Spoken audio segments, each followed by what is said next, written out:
आप सबसे पहले गूगल पे जाएंगे, गूगल पे आप लिखेंगे GitHub, GITHUB, Git hub.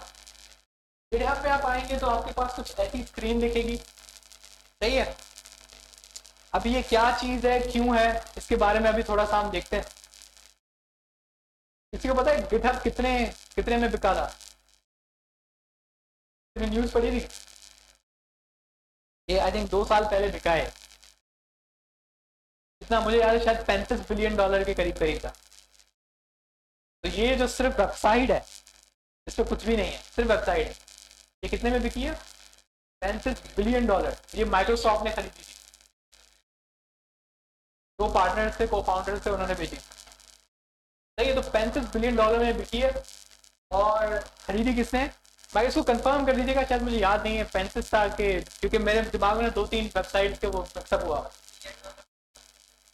WhatsApp तो 19.6 में बिका था, बिलियन,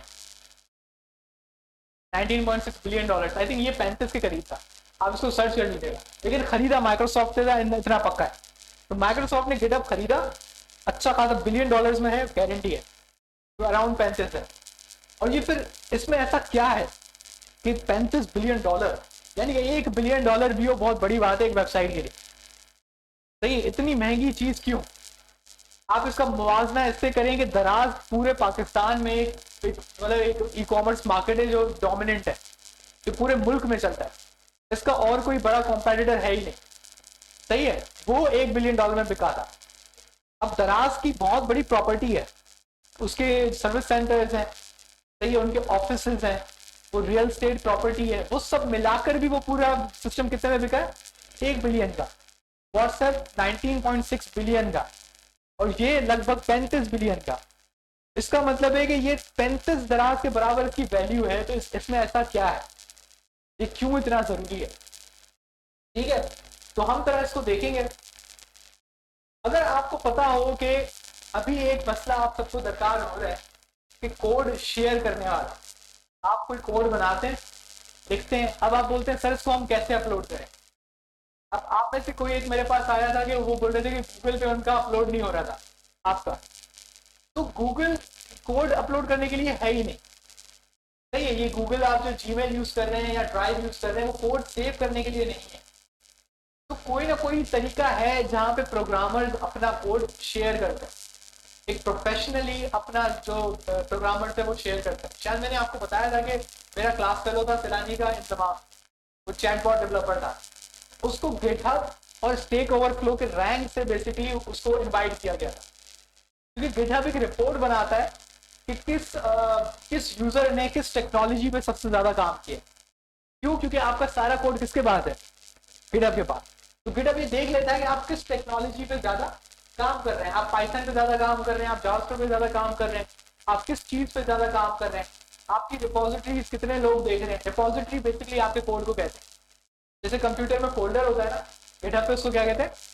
रैपो कहते हैं, यहाँ पर REPO। रेपोजिटरी फुल वर्ड है, रैपो कहते हैं, वो एक फोल्डर होता है, कुछ भी नहीं होता, जिस तरीके से आप अपने फोल्डर में सेव करें। तो ये दुनिया के जितने प्रोग्रामर्स हैं वो कहाँ पे अपना कोड सेव कर रहे हैं, तभी इसकी इतनी ज्यादा वैल्यू है। ना सिर्फ प्रोग्रामर, गूगल खुद, आप जितनी बड़ी बड़ी कंपनीज है, फेसबुक खुद अपनी सारी रिसर्च, अपने सारे प्रोडक्ट्स वो कहाँ सेव कर रहे होते हैं? गिटहब। मतलब पूरी दुनिया का कोड गिटहब के पास। जो भी प्रोग्रामर कोड लिखता है वो लाखों किस पे अपलोड करता है? गिटहब। इस वजह से ये इतनी महंगी बिकी, क्योंकि इसके पास पूरा मार्केट बेस है पूरे प्रोग्रामर्स का, ठीक है। और माइक्रोसॉफ्ट इसको खरीदने से क्या हुआ कि जो गूगल, फेसबुक, जो उसके कंपेटिटर्स हैं, एप्पल, उन लोगों के लिए अब ये खतरा था। उनका जितना कोड था वो किसके पास जा रहा है? माइक्रोसॉफ्ट। तो वो लोग बेसिकली दूसरी अब टेक्नोलॉजी पे मूव कर गए। लेकिन इससे पता लग रहा है कि इस वेबसाइट की पावर कितनी है। दूसरा, आप जब जॉब पे जाते हैं या आप किसी इंटरव्यू में जाते हैं या आप कोई फ्रीलांसिंग का काम करते हैं, तो अगर कोई क्लाइंट आपको फुल टाइम हायर करना चाहता है ना, फुल टाइम हायर करना चाहता है, मतलब आपको चाहता है कि भाई आप मेरे पास फुल टाइम काम करें, तो वो इंटरव्यू से पहले आपकी गिटहब की आईडी डालनी पूछेगा, सही है। जैसे कि अब गिटहब पे अगर आप आएंगे, हर किसी की यहाँ पे आईडी होती है, फ्लैश करके आप क्लास 1 करेंगे तो यहाँ पे मेरी आईडी खुल जाएगी। अब मेरी आईडी पे ये पता नहीं कौन लोग हैं, मुझे खुद नहीं पता, 3 फॉलोअर। यहाँ पे अब आपको वो दिखेगा कि जो मेरी रिपोजिटरी है, सही है। अब ये मेरा कोड है, अब ये तो कोड है जो मैंने बेसिकली पब्लिक किया है, तभी आप इसको देख पा रहे हैं। मेरी टोटल 210 रेपोज है, मुझे याद 210 के अराउंड है, और 210 में से अभी आपके पास कितनी विजिबल है? 113, यानी कि बाकी सब प्राइवेट है, तो वो आप नहीं देख पा रहे। 100 के लगभग प्राइवेट, क्योंकि वो कंपनीज का काम होता है, किसी क्लाइंट का काम होता है, तो आप उसको पब्लिक नहीं कर सकते। हमारे पास ये कंडीशन होती है, एग्रीमेंट होती है, तो वो एज अ प्राइवेट है, तो वो गिटहब जो है वो पब्लिक को नहीं दिखाता, लेकिन वो शो कर देता है, एक स्टार शो करता है ओवरव्यू। अगर आप इसके नीचे आएंगे तो ये बोर्ड दिख रहा है आपको, ये चेस बोर्ड या कोई ऐसी चीज नहीं है, ये बेसिकली आपको ये बताता है कि ये प्रोग्रामर कितना एक्टिव है, ये कितने मतलब गिट पुश कर रहा है, कितना कोड गिटहब पे रख रहा है, चेंजेस कर रहा है, ये कितना एक्टिव है। तो जो आपको हायर करने आता है ना, वो बेसिकली ये देखता है। अब आप उससे बोलेंगे ना मैं 2 साल से काम कर रहा हूँ, तो वो यहाँ पर आके देख लेगा, अच्छा 2 साल से काम कर रहे हो, यहाँ पे तो 1 साल पहले तो तुम्हारा कोई एक्टिविटी ही नहीं है, 1 साल पहले तुम्हारी एक्टिविटी नहीं है, मतलब तुम काम नहीं कर रहे थे, तो तुम्हारा 2 साल तो नहीं हुए। तो गिटहब बेसिकली आपकी ना पूरी जो प्रोग्रामिंग लाइफ है वो सम अप कर देता है, वो क्लाइंट को दिखा देता है ये कौन है, कैसा है, इसका कोड कैसा है, ये कोई फ्री में कोई चीज़ बना के रख रहा है या नहीं। कंपनी से बहुत अच्छा लगता है। अगर आपने एक छोटी सी फाइल भी कोई बना के रखती है ना फ्री में, तो बोलते हैं यार बंदा ओपन सोर्स काम करना जानता है, ये बंदा दूसरों की हेल्प कर रहा है। ये पब्लिक रेपोज का काम है। ऐसे की बात है कि हमारी बहुत ज़्यादा हेल्पिंग जो हेल्प होती है वो कहाँ से हो रही है? गिटहब से। आप पूरे के पूरे प्रोजेक्ट उठा लेते हो, पूरे के पूरे टेम्पलेट्स उठा लेते हो, पूरी की पूरी वेबसाइट्स उठा लेते हो, क्योंकि लोगों ने बना के रखी नहीं है कि आप यूज़ कर लो। वो आप सिर्फ एक चीज़ चाह रहे होते हैं, जब आप कोई मेरा प्रैक्टिस बोल रहा हूँ, कोई एक प्रोजेक्ट उठाओ ना, ये क्योंकि मेरी आईडी है नजर नहीं आ रहा, यहाँ पर ना ऊपर एक स्टार होता है, उस स्टार का बटन जैसे फेसबुक पे होता है लाइक का बटन, तो यहाँ पे एक स्टार का बटन होता है, आप उसको प्रेस करें तो उसके बंदे के स्टार्स बढ़ते हैं, उसके जितने स्टार्स बढ़ेंगे ना तो उसको कंपनी डिस्कवर करती है, और इस तरह की कंपनी जो है ना, फिर वो डायरेक्ट उनको मैसेज करती है, हमने आपकी प्रोफाइल देखी है, आपके पास इतने इतने स्टार्स हैं, तो इंटरव्यू के लिए आ रहे हैं। गिटहब का इतना इम्पैक्ट है, और कोड जो भी आप शेयर करते हैं वो आप किस पे रखते हैं? गिटहब पे। तो अभी आप जो भी काम करेंगे, मैं चाहता हूँ कि आप गिटहब की प्रोफाइल बनाएं आज से, क्योंकि ये आपको बताता है कि ये बंदा कितने टाइम से यहाँ पे काम कर रहा है। क्या प्राइवेट आपको नहीं दिखाएगा, पब्लिक दिखाएगा, और पब्लिक में मुझे नहीं लगता मैंने कोई काम की चीज रखी है। अरे स्टार तो मेरे 7 स्टार दिखा रहे हैं, अब मुझे खुद याद नहीं है किसके हैं, कहाँ से आए।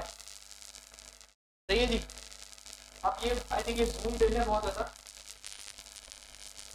ये कहीं पे इधर उधर दिखाता है कि ये कहाँ से कितना है। हाँ ये एक्टिविटी है, लेकिन कहाँ से शुरू हो रही है? 2015 से, यानी कि 2015 से मैं गिटहब पर। सही है, 2015 कितने हो गए? 2022, 7 साल हो गए।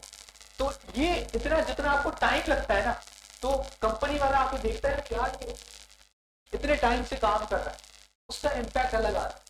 अब मैं जाके किसी को बोल दूंगा मैं 4 साल से काम कर रहा हूँ, मैं 5 साल से काम कर रहा हूँ, क्या क्रेडिट, मैं कैसे मान, मुझे कैसे पता लगेगा? लेकिन आपको यहाँ पर आकर देखिएगा ना कि हाँ यार इसकी 2016 की रेपोज है, 2015 की रेपोज है, इसका मतलब ये बंदा तब से काम कर रहा है।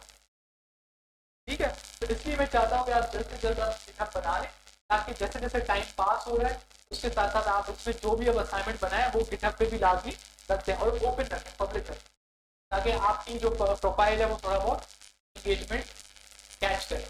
अब इंगेजमेंट आती नहीं है नॉर्मली गिटहब पे, ये बस होता है कि आप जब फ्रीलांसिंग करते हैं नॉर्मली ना, तो उसमें अपना लिंक लगा देते हैं, अब वो लिंक बड़ा खूबसूरत बन जाता है जब कोई इसमें आता है और आपके पास 113 या ऐसे 213 इस तरह के वो पब्लिक। ठीक है, टाइम लगता है, तो लाजमी सी बात है, शुरू शुरू में आपके 10 रेपोज होगी, 20 रेपोज होंगे, लेकिन दुनिया का हर बंदा इस पर रेपो तो रखता है।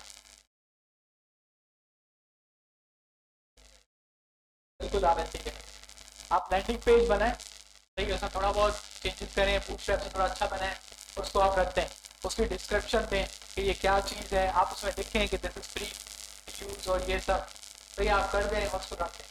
तो जब क्या करता है कि फिर कोई गूगल पे सर्च करता है ना कि फ्री लैंडिंग पेज, तो उसमें हो सकता है कि गूगल आपको उस लोगों को वो दिखाना शुरू करे। तो जैसे जैसे आपकी प्रोफाइल या वो रेपो जो है वो पॉपुलर होने लगती है ना, तो गिटहब ऑटोमेटिकली उसको ऊपर ले आता है जब सर्चेस में। जब जाहिर सी बात है अब 100 में से 10 लोग तो आपको स्टार्ट, सही है, तो आपके स्टार्स बढ़ेंगे तो आपकी एक एंगेजमेंट बढ़ती है। दूसरा थोड़ा काम स्टेक ओवरफ्लो का है। स्टेक ओवरफ्लो में थोड़ा जब आप थोड़ा एक्सपर्ट लेवल पे आते हैं तो आपको दूसरों की मदद करनी होती है। अभी तो आप स्टेक ओवरफ्लो से मदद ले रहे होते हैं, जो एरर आता है उसको कॉपी करते हैं, स्टेक ओवरफ्लो में आंसर देख लेते हैं। तो आपको इस लेवल पे पहुंचना है कि आप स्टेक ओवरफ्लो पे भी थोड़ा बहुत आंसर करें, सही है। उससे बैचेस बनते हैं, स्टूडेंट बैच बनता है, राइटिंग टैलेंट का बैच बनता है, टीचर का बैच बनता है। आप उसमें बैचेस भी काउंट करते हैं, उसमें पॉइंट इकट्ठा करते हैं। तो ये भी आपकी ऑनलाइन प्रेजेंस है इस दुनिया में, प्रोग्रामिंग की दुनिया में। फेसबुक और ये सारी जो है ये जो सोशल है, ठीक है, इस पे प्रेजेंस का ठीक है थोड़ा बहुत फायदा है कि लोगों के साथ आपकी कम्युनिकेशन होती है, लेकिन ये वो चैनल्स हैं जो प्रोग्रामर यूज करते हैं। अब इसको हम थोड़ा देखते हैं कि ये आसान नहीं है, तो सेटअप करना थोड़ा प्रोसेस है, थोड़ा मसला है। ये फेसबुक की तरह नहीं है कि आपने डीपी अपलोड कर दी, पोस्ट लगा दी, बैनर हटा दिया, ये वो नहीं। अब ये प्रोग्रामिंग है तो थोड़ी बहुत इसमें प्रोग्रामिंग तो है।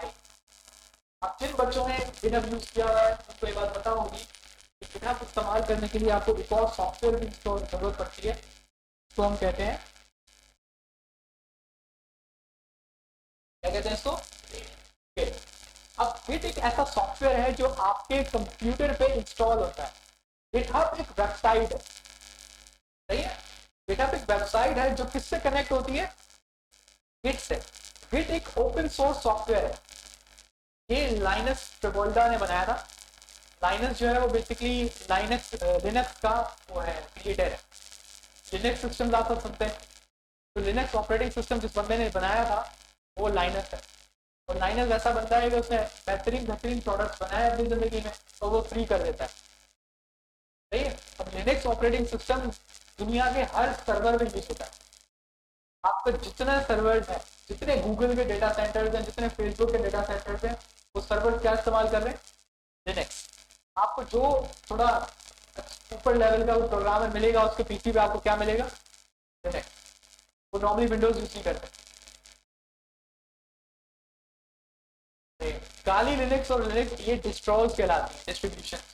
लिनक्स एक ओपन सोर्स सॉफ्टवेयर है, मतलब एक फ्री सॉफ्टवेयर है। आप भी अगर चाहें तो उसकी गिटहब से प्रोफाइल उठा सकते हैं लिनक्स कर्नल। आप गूगल पे जाके लिखेंगे, आप लिखेंगे लिनक्स गिटहब, तो आपको ये टोर्वाल्ड्स जो है ये बेसिकली इसका क्रिएटर है, लाइनस टोर्वाल्ड्स जो मैं जिसका नाम दे रहा हूँ। ये देखें उसने रेपो बनाई हुई है और इसको क्या किया हुआ है, इसको फ्री किया हुआ है, पब्लिक है।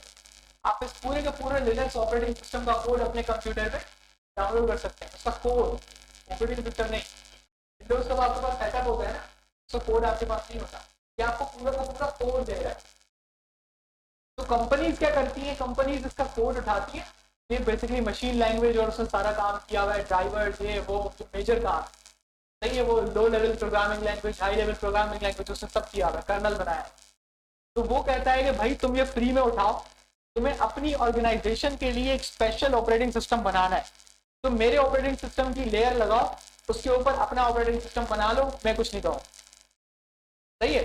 इसी तरीके से काली लिनक्स है, उबुंटू है, रेड हैट है, सेंटोस ओएस है। इस तरह से कुछ आपके ऑपरेटिंग सिस्टम है जो कंपनीज ने चेंजेस करी अपने अपने लिए। अब रेड हैट बैंक इस्तेमाल करते हैं नॉर्मली। रेड हैट एक कंपनी है जो बेसिकली उसने ये बनाया था और उसका मेजर मकसद जो है वो साइबर सिक्योरिटी है। कि जहाँ पे भी आपको साइबर सिक्योरिटी की जरूरत पड़ती है वो लोग क्या इस्तेमाल कर लेते हैं, रेड हैट, क्योंकि वो लिनक्स को उन्होंने चेंज किया है और उसको सिक्योर बनाया है फॉर बैंकिंग सिस्टम या फाइनेंशियल सिस्टम। उसके बाद आपने नाम लिया काली लिनक्स का। काली लिनक्स जो है वो पेन टेस्टिंग के लिए इस्तेमाल होता है। काली लिनक्स साइबर सिक्योरिटी जो स्पेशलिस्ट होते हैं ये वो लोग यूज करते हैं बेसिकली, वो ग्रे हेड हैकर्स होते हैं, वो खुद हैकर्स होते हैं। वो क्या करते हैं कि वो अपनी ही वेबसाइट पे अटैक्स करते हैं अलग अलग मेथड से, अलग अलग चीज़ों से। काली लिनक्स तो सारे टूल्स बने हुए हैं, आपको कमांड लिखने की जरूरत नहीं है, वो टूल बना हुआ है, आप उसको क्लिक करते हैं, वो आपका प्रोसेस स्टार्ट करता है। तो वो अपनी वेबसाइट पे अटैक करते हैं और देखते हैं कि क्या ये हैकेबल है, कोई ऐसा तरीका है कि हैक हो सकती है। तो ये अपनी वल्नरेबिलिटी निकालते हैं और उसको फिर से हल करते हैं, फिर दोबारा से अटैक शुरू करते हैं। अब अटैक हो रही है तो मतलब वो अपनी वेबसाइट को खुद अटैक करते हैं, उसका फिर सोल्यूशन निकालते हैं, फिर उसको बेसिकली सिक्योर बनाते हैं। ठीक है ना, चोर की चोरी पकड़ने के लिए चोरों की तरह सोचना पड़ता है। तो ये हैकरों का भी वही सिस्टम है। एक हैकर को रोकने के लिए आपको पहले खुद हैकर बनना पड़ता है, जिसको हम लोग ग्रे हैट हैकर कहते हैं। ग्रे हैट का मतलब होता है कि वो थोड़ा बहुत उल्टे पैरे काम भी कर लेता है पैसे लेके, लेकिन उसका मेन मकसद होता है साइबर सिक्योरिटी। सही है, उसको ग्रे हैट कहा जाता है। तो ये थोड़ा सा साइबर सिक्योरिटी की तरफ लाइन दिख गई है, दोबारा वापस आते हैं। तो ये आपका सारा सिस्टम जो है गिटहब का यहाँ पर है। तो गिट उन्होंने बनाई थी ऐसा सॉफ्टवेयर जो बेसिकली ये करता है वर्जन कंट्रोलिंग। क्या करता है? Version controlling. अभी आपके पास एक मसला हो रहा होगा कि आपने एक चेंज किया, आप चाह रहे हैं कि ये यहाँ पर सेव रहे, आपने आगे बढ़ने से पहले इसको सेव करना है। तो हम नॉर्मली क्या करते हैं, उसकी कॉपी बना लेते हैं। सही है, हमने एक बड़ा मुश्किल काम कर लिया, हम बोला यार यहाँ हो गया, अभी मुझे और काम करना है, लेकिन मुझे डर लग रहा है कि मैं आगे जो काम कर रहा हूँ कहीं वो इस पुराने वाले काम को भी ना बिगाड़ दे। तो आपकी नॉर्मली प्रैक्टिस क्या होती है, आप एक कॉपी करके उसको साइड में रख देते हैं कि भाई ये तुम इधर रहो, अब मैं दूसरी फाइल में क्या करूंगा, चेंज। तो ये काम पहले ऐसे ही होता है, वर्जन 1 वर्जन 2 फोल्डर्स बनते हैं। आजकल ग्राफिक्स डिजाइनर भी यही काम करते हैं। सही है, ग्राफिक डिजाइनर की कभी फाइल देखें, final 1 final 2 final 3 final final final, इस तरह के उसके नाम होते हैं, जो उसके वर्जन होते हैं। तो प्रोग्रामिंग में तो उसकी बहुत ज्यादा जरूरत है। अब मैंने कोई चेंज करी, बाद में मुझे याद आया नहीं नहीं यार ये तो गलत है, मुझे वापस जाना है, अब मैं वापस नहीं जा सकता। क्यों? क्योंकि मैंने वो कॉपी बनाई नहीं। अब कॉपी बनाई तो कितनी कॉपियां बनाऊं भाई, इतनी सारी फाइलें हो जाती हैं, कैसे बंदा मैनेज करे। उसके लिए उन्होंने ये बनाया था गिट, जो बेसिकली क्या करता है, वर्जन कंट्रोल। आपको कॉपी नहीं करने की जरूरत है, आपको एक कमांड चलानी है, वो उस स्टेज पे उसको क्या कर देता है, सेव। अब आपको उस स्टेज पे वापस जाना है ना, आपने गिट रिवर्ट की कमांड चलानी है, बस एक कमांड चलानी है, वो आप दोबारा वापस पहुंच जाए। तो इसके लिए उन्होंने क्या बनाया, गिट। अब ये सारा काम तो होता था लोकल कंप्यूटर पे, मतलब आपका कोड सेव हो रहा है, लेकिन कहाँ सेव हो रहा है, आपके कंप्यूटर। इसका मतलब है आपका कंप्यूटर तबाह हुआ तो आपका कोड खत्म हो गया। इसका हल निकाला किसने, गिटहब वालों ने कहा ठीक है आप अपने वर्जन सेव कर रहे हो अपने कंप्यूटर में, लेकिन अपने कंप्यूटर में मत करो। हो सकता है कि मैंने अपने, अब देखें आज में एटलस बैटरी, AGS बैटरी का पता है आपको, शनि चौरंगी में उनकी फैक्ट्री है। तो यहाँ आने से पहले मैं वहाँ था, तो वहाँ का एक सॉफ्टवेयर है जो बेसिकली हम बना रहे हैं। तो अब देखिए मैंने अपने ऑफिस के कंप्यूटर पे अपना सारा काम किया, उसको मैंने कहाँ पे अपलोड कर दिया, गिटहब। अब मैं वहां जब गया तो मैं कुछ भी नहीं लेके गया। सही है, मैं बस गया उनके लैपटॉप पे, मैं बैठा और उनके लैपटॉप पे मैंने अपना गिटहब साइन इन किया और अपना कोड क्या कर दिया, क्लोन, अपना कोड डाउनलोड किया, उस कोड को चलाया, तो करके आ गया। ना मुझे बैग की जरूरत पड़ी, ना मुझे अपने लैपटॉप की जरूरत पड़ी, ना मुझे वो अपनी USB की जरूरत पड़ी। अब मैं वहां पे बैठ के मुझे पता लगा यार मैं कुछ चीजें भूल गया था, मुझे कुछ चेंजेस करनी थी। अब क्या मसला होता है कि मुझे वहां पे चेंजेस करनी थी, वो भी मुझे कॉपी करके दोबारा मुझसे रखनी पड़ती अपनी USB में, ताकि मैं अपने घर जाके देखूं तो भाई मैंने वहां पे क्या चेंज किया।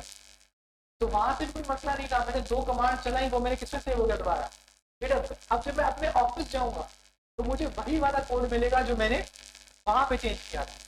मतलब मैं दुनिया के किसी भी कोने में बैठ के अपने कोड को अपडेट कर रहा हूँ, वो सारा कुछ अपडेट हो रहा है, बिल्कुल कर सकते हैं। अब अगर मैं आपको दिखाऊं, अच्छा वो सारी वो होंगे प्राइवेट होंगे, तो मेरे जो इंटर्नीज हैं, जो इंटर्नी या कह लें असिस्टेंट कह लें, जो मेरे इंटर हैं ऑफिस में, अब वो कितने हैं, 5 हैं। तो अब वो 5 है तो मैं उनको एक प्रोजेक्ट में मैं 3 भी लगा देता हूँ कि भाई तुम फ्रंट एंड बना लो, तुम ये वाला पेज बना लो, तुम बैक एंड बना लो। सही है, अब वो एक ही गिटहब रेपो में तीनों काम कर रहे होते हैं। सही है, अब तीनों को मैंने अलग अलग राइट दिया हुआ है कि आप एक्सेस कर लो, तो ये एक्सेस कर लो, तो ये, ठीक है। तो इससे कंट्रीब्यूशन भी होती है। अगर आप किसी बड़े प्रोजेक्ट में जाएंगे ना, तो यकीनन आपको यहाँ पे टैब दिखेगा, इसका नाम क्या होता है, कॉन्ट्रीब्यूटर्स।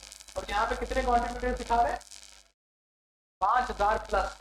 यानी कि लाइनस के इस प्रोजेक्ट, लिनक्स के प्रोजेक्ट के ऊपर कितने लोगों ने कॉन्ट्रीब्यूशन किए, 5000 प्लस।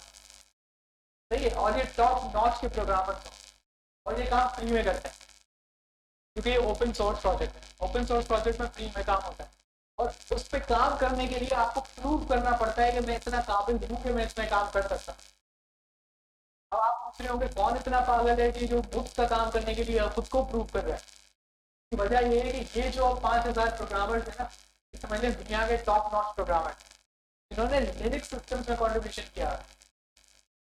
अब कोई भी कंपनी के पास वो बंदा जाके सीवी में लिख के बोलेगा ना कि भाई मैं लाइनक्स प्रोवाइड का जो प्रोजेक्ट है लिनक्स, उसका कॉन्ट्रीब्यूटर, ये मेरा लिंक, ये मेरा कॉन्ट्रीब्यूशन, वो बंदा चेक कर सकता है कि इसने क्या क्या कॉन्ट्रीब्यूशन किया है, जब वो दिखाता है इसने ये चेंजेस किए हैं। तो कौन सी कंपनी है दुनिया की जो उसको नहीं रखती, वो बोलेगी भाई आप ही आओ। क्योंकि जो कंपनी लिनक्स पे काम कर रही है, जिसके सर्वर लिनक्स पे बना हुआ है, वो उस बंदे को सबसे पहले रखेगी जो इसने लिनक्स बनाया है, लिनक्स बनाने में जिसने हेल्प की है। बात समझ रहे हैं? तो ये इतना इम्पैक्ट है इस वेबसाइट का। अब हम चलते हैं दोबारा गिट पे। आपका पहला स्टेप है कि आप गिट पे आएंगे, मतलब गूगल पे आप गिट लिखेंगे, तो यहाँ पे क्या लिखा हुआ है, डाउनलोड कोड। आप में से कोई लिनक्स वाला तो नहीं, डाउनलोड फॉर विंडोज पे आप क्लिक करेंगे, आप ये पेज खुल जाएगा। इस पेज पे लिखा हुआ है 32 बिट और, तो पता है 32 बिट और 64 बिट में क्या करेंगे, कोई सीएस वाला, कंप्यूटर साइंस वाला नहीं है। मैट्रिक क्लास की कंप्यूटर साइंस किसने पढ़ी है, मैट्रिक में कंप्यूटर साइंस की नहीं पढ़ी, अच्छा छोड़ दो फिर। देखिए मसला ये है कि मैं ये बात बतानी पड़ जाएगी, कंप्यूटर जो आप इंटरनल सर्किट के अंदर डेटा ट्रांसफर करता है वो केबल के थ्रू करता है, सही है। रैम के ऊपर गोल्डन कलर के वो कनेक्टर्स लगे हुए होते हैं, ठीक है, जिसको रबड़ से आप खींचते हो जब स्क्रीन नहीं आती, सही है। तो ये आपके कनेक्टर्स हैं, ये आपके डेटा पॉइंट्स हैं, सही है। अब इनकी एक मिकदार होती है 128, 64, इनके नंबर्स हैं कि रैम के लिए फर्ज करो किसी किसी रैम के 128 कनेक्टर होते हैं, किसी के सिर्फ 64 होते हैं। इसी तरीके से ये जो बेल्ट होता है ना जिससे डेटा ट्रांसफर हो रहा है, इस बेल्ट में कुछ केबल्स होती हैं, कुछ वायर्स होती हैं, और इसकी जो हम विड्थ कहते हैं। देखिए जो पहले के कंप्यूटर होते थे उसमें विड्थ कितनी होती थी, 32 बिट। कितनी होती थी, 32 बिट। मतलब वो एक वक्त में कितने बिट ट्रांसफर कर सकता है, 32। एक बिट क्या होता है, किसी को पता है एक बिट क्या होता है? एक बिट बेसिकली मेमोरी की यूनिट है, एक मेमोरी की यूनिट है। एक बिट का मतलब होता है कि आप उसके अंदर एक ही वैल्यू सेव कर सकते हैं, या तो 1 या 0। वो क्या होती है, बिट। एक बिट सबसे स्मॉलेस्ट मेमोरी का ये यूनिट है, इसमें आप क्या सेव कर सकते हो, या तो सिर्फ 1 या 0। तो एक वक्त में वो कितने बिट्स पास कर रहे हैं, 32, सही है। और जब दुनिया आगे बढ़ी तो उनको स्पीड चाहिए, प्रोग्राम हैवी हुए, तो जो कंप्यूटर्स बनाने वाले थे उन्होंने आर्किटेक्चर को बदला, उन्होंने थोड़ा एडवांस किया, तो उन्होंने 32 की बजाय कितना कर दिया, 64। आजकल कितना चलता है, 64। यानी एक वक्त में कितना डेटा पास हो रहा है, 64 बिट। मतलब 64 लाइनें हैं, और 64 लाइनों में एक वक्त में किसी लाइन में 1 जा रहा होगा और किसी लाइन में 0 जा रहा होगा। तो इस वक्त अब आपको पता लगा कि जब भी आप कोई गेम डाउनलोड करें, कुछ डाउनलोड करें, तो आपको कौन सा करना चाहिए, 64 बिट, तो ये थोड़ा फास्टर होगा किससे, 32 बिट वाला। 32 बिट वाला थोड़ा स्लोअर होता है कंपेयर टू 64 बिट। आप नोटिस कीजिएगा कि 64 बिट वाले की मेमोरी थोड़ी ज़्यादा होती है, थोड़ा पैकेज भारी होता है एज कम्पेयर टू 32 बिट। लेकिन आप लोगों के कंप्यूटर्स आजकल जो है वो 64 है, तो वो 32 को भी क्या कर लेते हैं, सपोर्ट कर सकते हैं। आप दोनों में से कोई भी इंस्टॉल करेंगे, आप दोनों आपके पास चलेगा। सही है। और अगर आपने कभी वॉल्ट किया हो तो सी ड्राइव के अंदर आपके पास दो प्रोग्राम फाइल्स आती हैं, एक सिर्फ प्रोग्राम फाइल और प्रोग्राम फाइल। ठीक है, इतनी चीज नोट किया। तो ये इंटू 86 जो है ना, ये बेसिकली 32 बिट को रिप्रेजेंट करता है। सही है, कि जो 32 बिट वाली एप्लीकेशन है वो किसमें सेव करता है, 86 वाले में, और जो 64 बिट वाली है वो किसमें सेव करता है, प्रोग्राम फाइल। 86 उसकी नोटेशन है, इंटू 86 ये उसकी नोटेशन। तो यहाँ पे आप जाके इसको क्लिक करेंगे तो आप उसका सेटअप डाउनलोड हो जाएगा। सही है। जब आप उसका सेटअप डाउनलोड कर लेंगे तो अगेन गेम वाला काम करना है, आपको next next next next next next दबा देना है। सारे जब नेक्स्ट खत्म हो जाए और वो इंस्टॉल हो जाए तो आपने जाके CMD खोलना है। ये तो आप सबको पता है कि कैसे खोलना है, क्योंकि आप अपना VS कोड इसी से खोलते हैं। और यहाँ पर आपको लिखना है गेट माइनस माइनस वर्जन। तो आपको ये लाइन दिखानी चाहिए इसको, गेट वर्जन 2.34 जो भी आपका वर्जन है। अगर ये बोलता है ना गेट नॉट फाउंड, इसका मतलब है कि आपने उसका कुछ गड़बड़ कर दी। आप फिर दोबारा से गिटहब का सेटअप चलाएं, उसको दोबारा से इंस्टॉल करें। बात समझ आ गई। ये ऐसा होगा। जब ये चीज हो जाए तो आप आएंगे दोबारा गिटहब पे। सही है। अब आपने साइन अप करना है सबसे पहले। जब आप साइन अप करेंगे तो ये आपसे कुछ सवाल करेगा।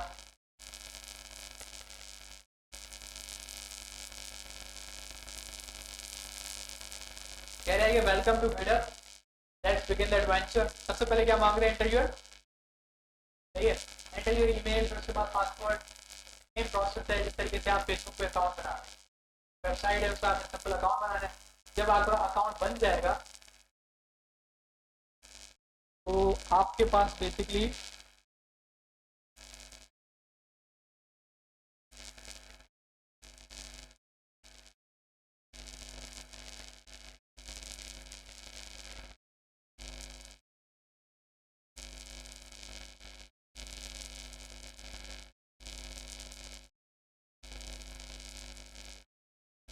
वेरिफिकेशन कोड मांग रहा है।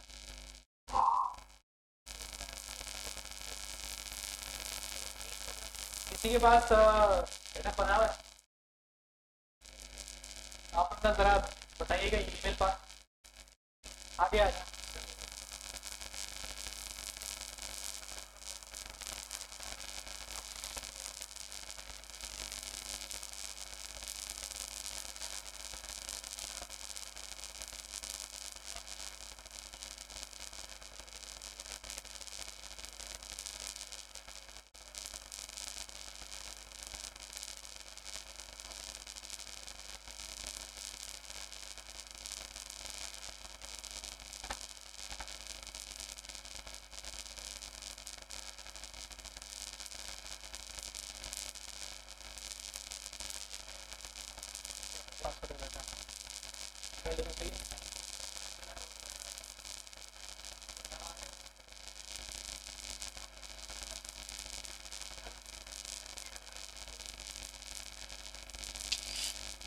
ये मेरा फोन ले आया, वहाँ पे मेरा फोन पड़ा है, आपने चार्ज पे लगा हुआ है।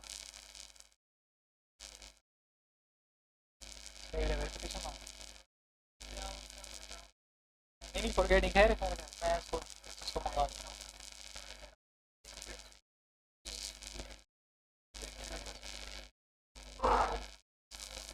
मेरा पेजेस बहुत डिफरेंट चीज़ों को होस्टिंग है, हम उसके लिए फाइबर यूज करते हैं।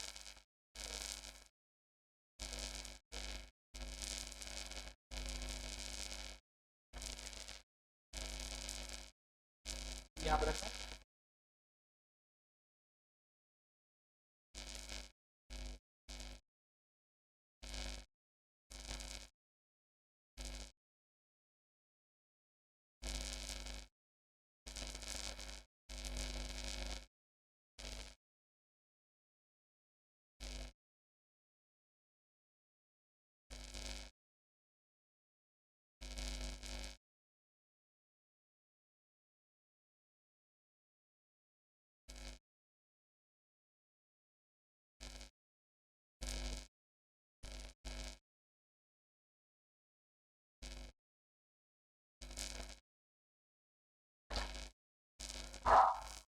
साइन इन हो चुके हैं।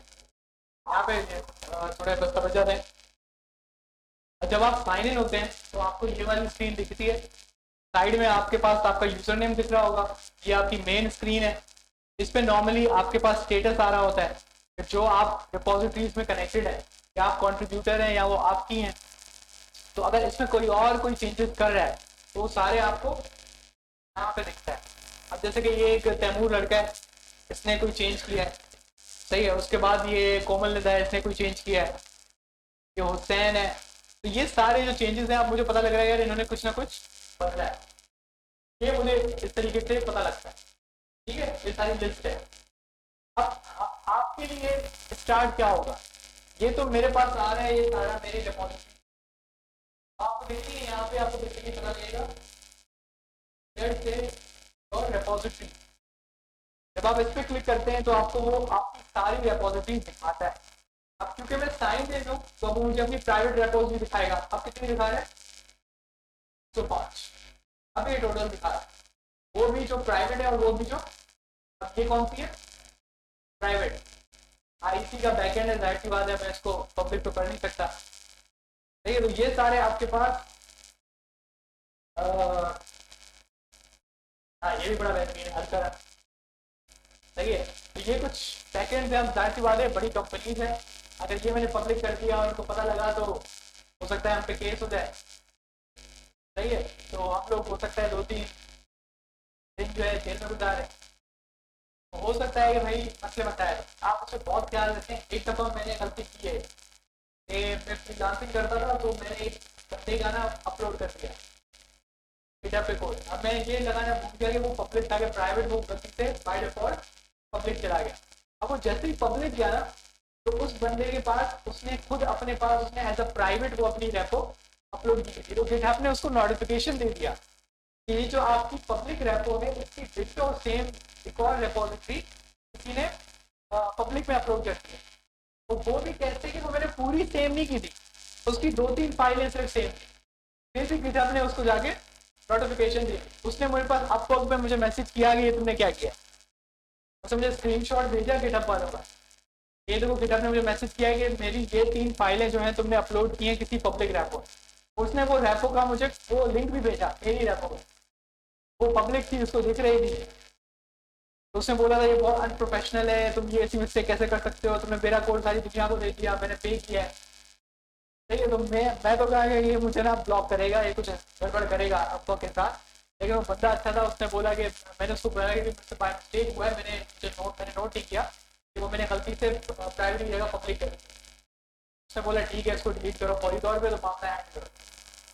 सही है, कोई पाकिस्तानी होता तो पक्की बात है कि वो मेरे ध्यान मुझसे पैसे देता या मुझे जेल भेजता। सही है, अब मसले की बात है कि वो आप डिलीट करो भी ना, तो गिटहब का नोटिफिकेशन उसके बाद नहीं। तो ये थोड़ा आपको ख्याल रखना पड़ता है। अब अगर आप इसमें बैक आओ तो ये आपका मेन पेज था। अब एक काम करते हैं कि एक बिल्कुल न्यू रेपो बनाते हैं जिस तरीके से आपने बनानी है। आपने सबसे पहले क्या किया, इसको इंस्टॉल किया गिट को। उसके बाद हमने गिटहब पे लॉगिन किया। यहाँ पे आपके पास क्या बटन दिख रहा है, न्यू। आप न्यू पे क्लिक करोगे, आपके पास ये कोई स्क्रीन खुलेगी। आप यहाँ पे कोई नाम दोगे। अब मैंने दिया red and dev free practice. ठीक है, ये ग्रीन टिक का मतलब है कि भाई ये नेम अवेलेबल है, अगर किसी और ने ये नेम इस्तेमाल किया आप सिर्फ इस्तेमाल कर सकते हैं। यहाँ पे अगर चाहो तो आप थोड़ी सी डिस्क्रिप्शन दे सकते हो कि प्रोजेक्ट क्या है, क्यों है। अगर कोई ओपन सोर्स है ना, थोड़ी सी डिस्क्रिप्शन दे दो, ऐसे यूज कर सकते हैं। तो आपका यूजर नेम डिफरेंट हो जाता है, आप अपनी प्रोफाइल में 2 फोल्डर के नाम सेव कर सकते हैं। आप डिस्क्रिप्शन में आप थोड़ा सा लिख देते हैं कि ये क्या प्रोजेक्ट है या आप क्या कर रहे हो। उसके बाद ये मेन चीज आपसे पूछ रहा है पब्लिक या प्राइवेट। फिलहाल मैं इसको कह रहा हूँ पब्लिक के आप लोगों के लिए। उसके बाद आपसे पूछ रहा है initialise this repository with add a readme file. अब ये रीडमी क्या होती है, ये एक फाइल होती है जिसमें आप सारी इंफॉर्मेशन लिखते हैं। जैसे कि अगर हम लोग इस लाइनस की रिपोजिटरी में जाए, आप नीचे नीचे जाए तो ये देखिए यहाँ पे कुछ रीडमी लिखा हुआ है। ये जो सारी इंफॉर्मेशन है ये उसने कहाँ लिखी है, रीडमी के अंदर। तो अभी हमें रीडमी की जरूरत नहीं है, तो हम इसको चेक नहीं करते, इसको ऐसे ही नीचे चले आते हैं और क्या क्लिक कर देते हैं, क्रिएट रेपोजिटरी। जब हम क्रिएट रेपोजिटरी पे क्लिक करेंगे तो हमारे पास ये पेज आएगा। इस पेज पे ये बड़ा इंपॉर्टेंट पेज है। मैं आपको कहूंगा कि ये वाली जो कमांड है ना, ये पहली वाली को छोड़ के इस कमांड को आप कॉपी कर दें, ठीक है। इस कमांड को आप कॉपी करके अपने पास रख लें, क्योंकि एक दफा आपने कोई चीज अपलोड कर दी ना तो ये गायब हो जाएगा, फिर ये आपको नहीं दिखता, फिर आपको फाइल दिखती है। सही है। तो अभी क्या कह रहे हैं, आपके पास नॉर्मली 3 स्टेप्स होते हैं। आपको सबसे पहले कोई नई, अगर आपने चेंजेस किए हैं, आपने उसको ऐड कराना होता है, मतलब गिट को बताना होता है कि मैंने कोई नई चीज ऐड की है। तो आप कौन सी कमांड यूज करते हैं, गिट ऐड। आपको दिख रही है, इसने एग्जाम्पल दी है, इसने क्या चीज ऐड की है, रीडमी। तो इसने क्या लिखा हुआ है, गिट ऐड रीडमी। उसके बाद दूसरी कमांड क्या है, गिट कमिट -m। ये आपको हमेशा, ये आपको रट जाएगी, टेंशन ना लें। ये आप इतनी दफा टाइप करेंगे, इतनी दफा टाइप करेंगे कि आपको अब आंखें बंद करके टाइप करें। उसके बाद आप देखेंगे कोटेशन मार्क्स में कुछ लिखा हुआ है, फर्स्ट कमेंट। ये बेसिकली मैसेज होता है, ये मैसेज होता है कि मैंने क्या चेंजेस उस वक्त की है, ताकि अगर आपको बाद में वापस आना हो तो आपको याद हो कि कहाँ वापस आना। जैसे कि यहाँ पे मैंने लिखा हुआ है I have added a submit button. अब मुझे बाद में आके याद होता है यार जब मैंने सबमिट बटन ऐड किया था ना, मुझे वो कोड चाहिए, तो आप जाके सर्च करते हैं कि वो लाइन किधर है। सही है। तो ये आप अपनी याददाश्त के लिए यहाँ पे कुछ भी लिख सकते हैं, लेकिन प्रोफेशनल लिखें तो ज्यादा बेटर है, जिसमें आप बताएं कि आपने क्या चेंज किया है। मैं थोड़ा जल्दी में कभी V1 लिख देता हूँ, कभी V2 लिख देता हूँ, अगर मेरे पास थोड़ा बहुत टाइम होता है तो मैं लिख देता हूँ इसमें क्या चेंज किया है। सही है। इस कमांड को आप स्किप करें। उसके बाद हम आते हैं मेन इस कमांड। ये एक दफा चलेगी, ये जो सबसे बड़ी कमांड है।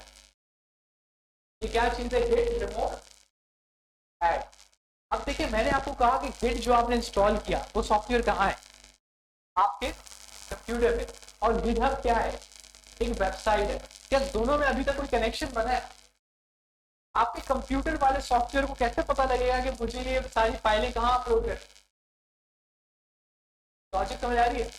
तो आपको दोनों का कनेक्शन बनाना है। उस कनेक्शन को बनाने के लिए आप बेसिकली ये करते हो, गिट रिमूव ऐड।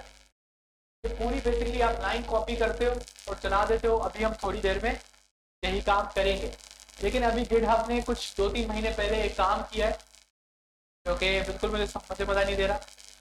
आपको ये लॉगिन करने में मसला करता है। विंडोज वाले आप लोगों ने कुछ नए कुछ बनाया, आप लोग साइन इन कैसे करते हो विंडोज पे? पासवर्ड डालते हो सही हो जाता है, पक्की बात है।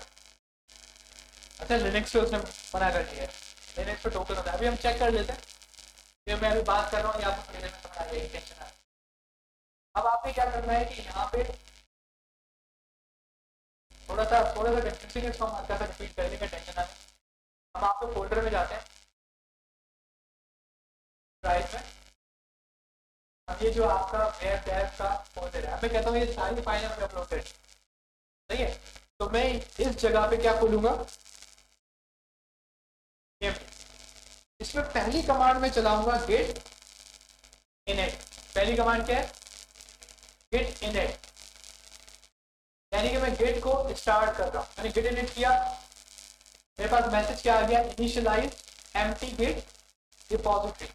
अब मैं क्या करूंगा, मैं इसका कनेक्शन बनाऊंगा अपनी वेबसाइट से। तो मैं इस पूरी कमांड को कॉपी करूंगा जिसमें क्या लिखा हुआ है, गिट रिमोट ऐड। आपको अंग्रेजी पढ़ के समझ आ रहा है कि आप रिमोट ऐड कर रहे हैं। सही है। और वो आपको लिंक दे रहा है, इस लिंक के साथ उसको कनेक्ट कर दो। आपने डिट्टो कॉपी यहाँ पे लिंक दे आए आप, और यहाँ पे आपने क्या कर दी, पेस्ट, और आपने एंटर दबा दिया। अब जब आपने एंटर दबाया तो अपनी कनेक्शन बन गया है। सही है। ये काम आपने एक ही बार करना है, क्योंकि कनेक्शन आपने एक ही दफा बनाना है। उसके बाद तो आपने 3 कमांड है जो बार बार चलानी है। ये जो पहली 2 है ना, गिट इनिट और गिट रिमोट, ये कब चलानी है, सिर्फ पहली बार। अब जो 3 कमांड में लगाऊंगा वो मुझे हमेशा इस्तेमाल करनी है।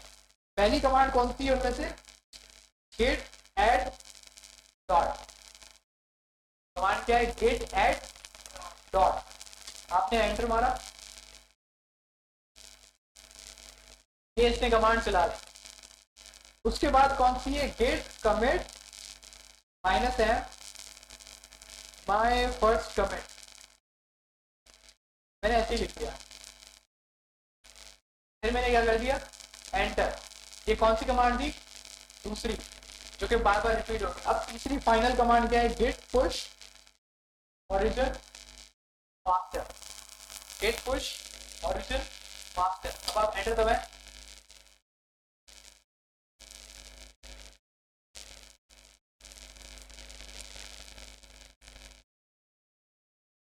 अब ये मेरी सारी फाइल क्या कर रहा है, गिटहब पे भेज रहा है,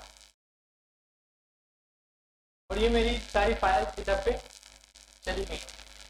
अब मैं जाता हूँ नीचे, अब मैं इसको रिलोड करता हूँ।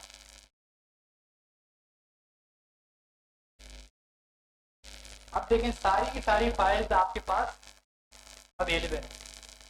अब ये सारी फाइल्स पब्लिक, इसका मतलब है कि आप मेरी रिपोजिटरी पे जाएंगे, मतलब मेरी आप इस पे जाएंगे github.com/amlak1, आप इधर जाकर सर्च कर लीजिएगा अपने फोल्डर का नाम, रिपोजिटरी पर क्लिक करें, यहाँ पे सर्च का बटन आपके पास आएगा, इधर आप कर लें वेब, मेरा वेब डेव प्रैक्टिस, आप इस पर क्लिक कर लें, तो आपकी क्लास का सारा कोड यहाँ पे मिल गया, इवन बुक भी। सही है।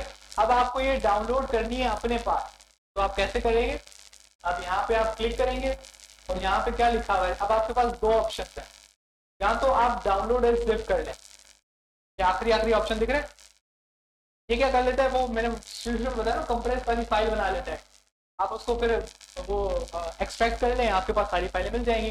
दूसरा आपके पास तरीका है ये, वो आपको एक लिंक दे रहा है, आप इस लिंक को कॉपी करें और आपको इसको जहां भी सेव करना है, फर्क करें कि मुझे इसको कहीं मैं ऐसी जगह पे सेव करता हूँ कि दोबारा ना पड़े, ये बताइए किसका कोड है। यहाँ पर आके मैं कमांड लिखता हूँ गेट क्लोन, क्लोन का मतलब समझते हैं, कॉपी करना, जैसे फोटो कॉपी करना होता है ना, क्लोन का मतलब नहीं। अब मैं ये लिंक पेस्ट कर दूंगा जो मुझे उसने अभी अभी किया, मैं एंटर मारूंगा, ये क्या शुरू कर देगा, डाउनलोड करना शुरू कर दिया है। बात समझ रहे हैं। अब ये यहाँ पे आपके सारा फोल्डर ये डाउनलोड हो रहा है, जैसे ही डाउनलोड हो जाएगा आपकी सारी फाइलें यहाँ कर देंगे।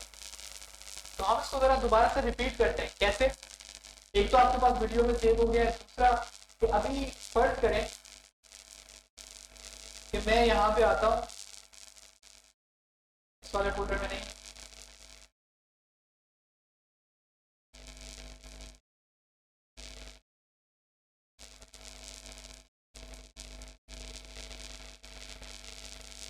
सही है। अब ये एक फाइल है display.html, ठीक है। मैं क्या करता हूँ, इस एक्वा के बजाय मैं क्या लिख लेता हूँ, मैंने सिर्फ एक लफ्ज बताया, पूरे इतनी सारी फाइलों में सिर्फ एक फाइल के अंदर एक लफ्ज बताया।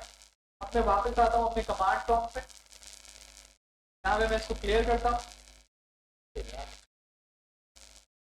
सॉरी, ये मेरा थोड़ा सा आपका मसला दिखेगा, मैं लिनक्स वाली कमांड जो है वो विंडोज़ पे लगा रहा हूँ, क्योंकि मुझे लिनक्स की आदत है, तो इसका थोड़ा सा आप मुझे बता दिया करेगा कि विंडोज़ में कौन सी होती है। ठीक, तो मैंने इसको साफ कर दिया। अब यहाँ पे आके मैं कमांड करता हूँ गेट स्टेटस, गेट स्टेटस पे एंटर करूँगा, देखें इसने पकड़ लिया, ये आपको बता रहा है कि किस फाइल में मॉडिफाई हुआ है display.html, उसको पता लग गया। अब आप फिर वो तीन कमांड रिपीट करेंगे, पहली कौन सी है, गेट एड डॉट, सही है। दूसरी कौन सी है, गेट कमिट -m, अब मैं यहाँ पे लिखूंगा कलर चेंज टू रेड। उसके बाद में भाई आखिरी command git push origin master. अब मैं एंटर दबाऊंगा तो मेरी दोबारा से फाइल क्या कर देगा, अपडेट। अब मैं दोबारा गिटहब पे जाता हूँ, अब मैं इसको रीलोड करता हूँ सारे फोल्डर्स को, तो यहाँ पे देखिए अब ये क्या दिखा रहा है, टू का मतलब है कि मैंने कितनी दफा पुश किया है, 2 बार। जब आप यहाँ पे क्लिक करेंगे ना तो आपको यहाँ पे दिखाएगा कि मैंने 2 बार अपलोड किया। पहली दफा मैंने अपलोड करते हुए क्या लिखा था, दूसरी बार अपलोड करते हुए मैंने क्या किया है, कलर चेंज। अब जरा इसका कमाल देखिएगा, इस पे आप क्लिक करें। जब आप इस पे क्लिक करेंगे तो ये वो आपको फाइल और वो आपको लाइन बताएगा कि यहाँ पे आपने तब्दीली की है। सही है, ये रेड का मतलब है कि पहले ये था अब ये है।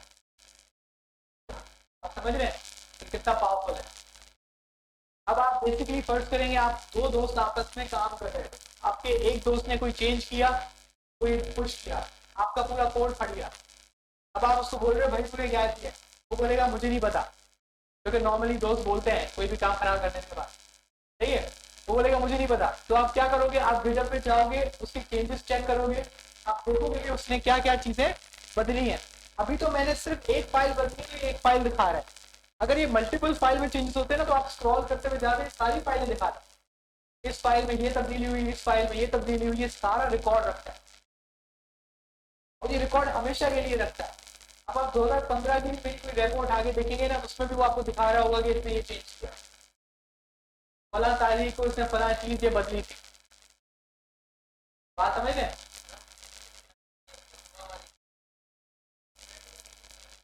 अपडेट वाली आपको नहीं चाहिए तो आप यहाँ पे कर सकते हैं कि आप बेसिकली कमेंट पे आके इस वाले बटन को आप दबाएंगे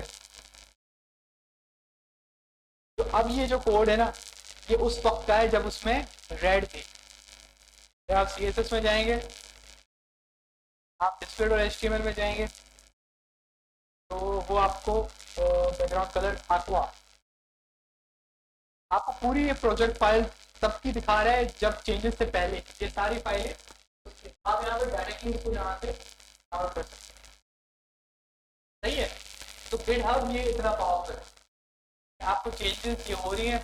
आपको मैं क्यों बता रहा हूँ, क्योंकि आपकी प्रोफाइल बननी चाहिए, आपका कोड इस पर अपलोड होना चाहिए।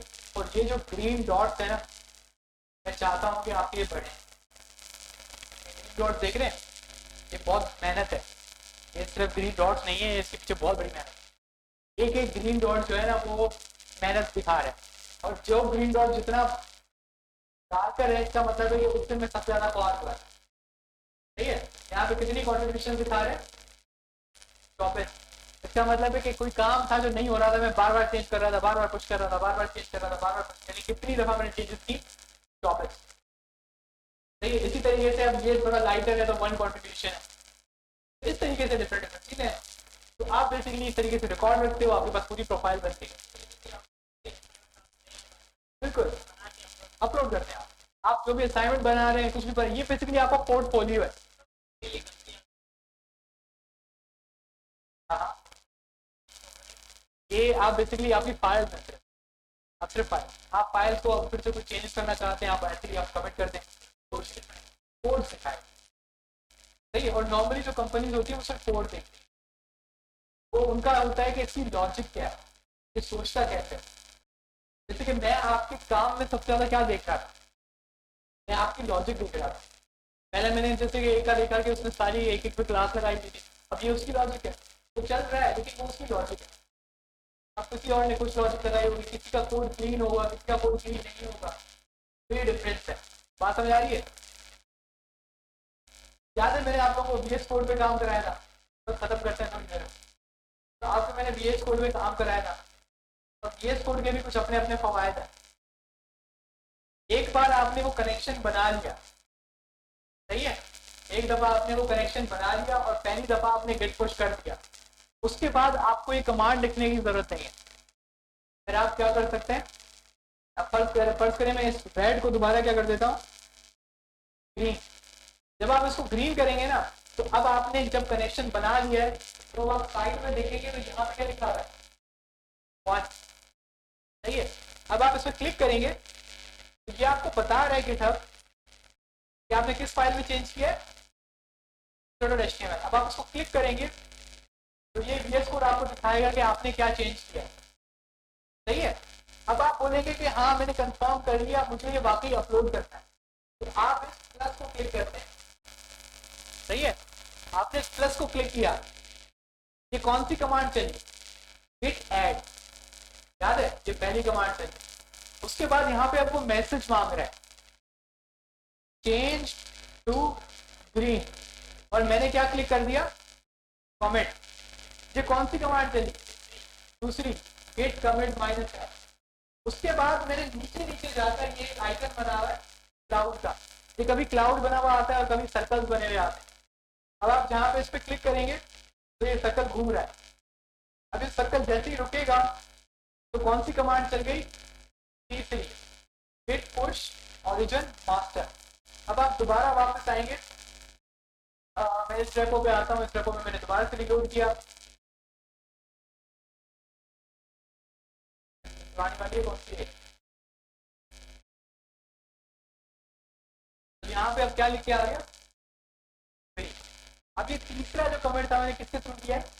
GitHub के थ्रू किया है। इसमें मैंने एक कमांड भी नहीं लिखी, सारा मैंने किसके थ्रू किया है? GitHub के थ्रू किया है।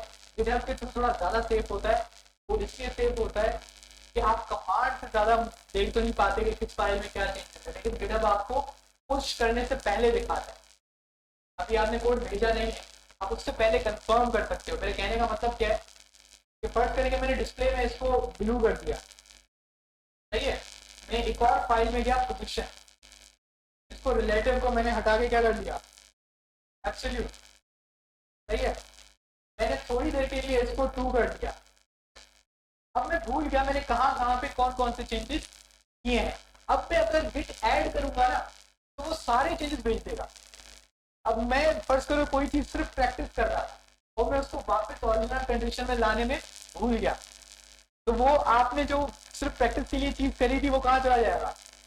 गिटहब पे चला जाएगा, जो आप नहीं चाहते थे, सही है। अब आपके पास देखें तो चेंजेस में हम क्या दिखा रहे हैं? डिस्प्ले और पोजीशन। अब आपको याद आएगा यार डिस्प्ले में तो मुझे कुछ बदलना ही नहीं था, मैंने इसमें क्या हरकत करी? तो आप इसको क्लिक करोगे तो आपको पता चलेगा अच्छा मैंने ये ग्रीन को क्या कर दिया? ब्लू।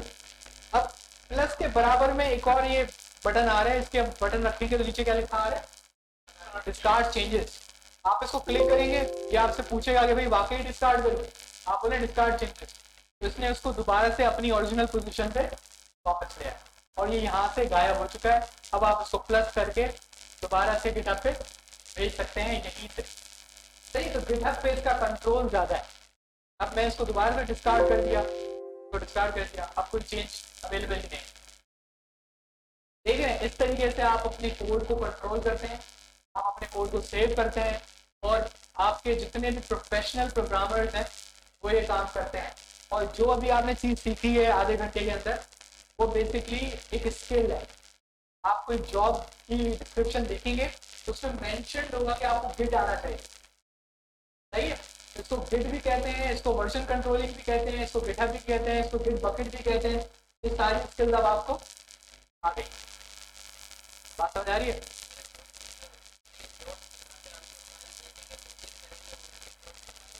प्राइवेट करेंगे पब्लिक करेंगे वो ग्रीन डॉट दिखाता है, सही। ग्रीन डॉट का इससे ताल्लुक नहीं होता, वो सिर्फ ये दिखा रहे हैं कि इसकी एक्टिविटी क्या है, सही है जी। तो आज की क्लास बेसिकली सारा गिटहब का सेशन था, लेकिन उम्मीद करते हैं कि आपके लिए फायदेमंद रहा। इसी तरीके से कुछ और जो अच्छी टेक्नोलॉजीज हैं हम वो आपको पढ़ाएंगे, जिसमें से फायरबेस एक है जो कि बेसिकली फ्री होस्टिंग है, बिल्कुल फ्री होस्टिंग है। उसके बाद आपके पास एक HTTPS डोमेन भी आ जाता है। अभी HTTPS क्या है, HTTP क्या है, उस पर फिर एक और लंबी बात करेंगे। फिर उसके बाद आपकी मैट्रिक की मैथ्स थोड़ी सी देखेंगे, सही है। तो ये आज के लिए था, आई थिंक बहुत ज़्यादा आपके लिए लेट हो गया, तो इंशाल्लाह आपसे कल फिर दोबारा मुलाकात होती है। अल्लाह हाफ़िज़।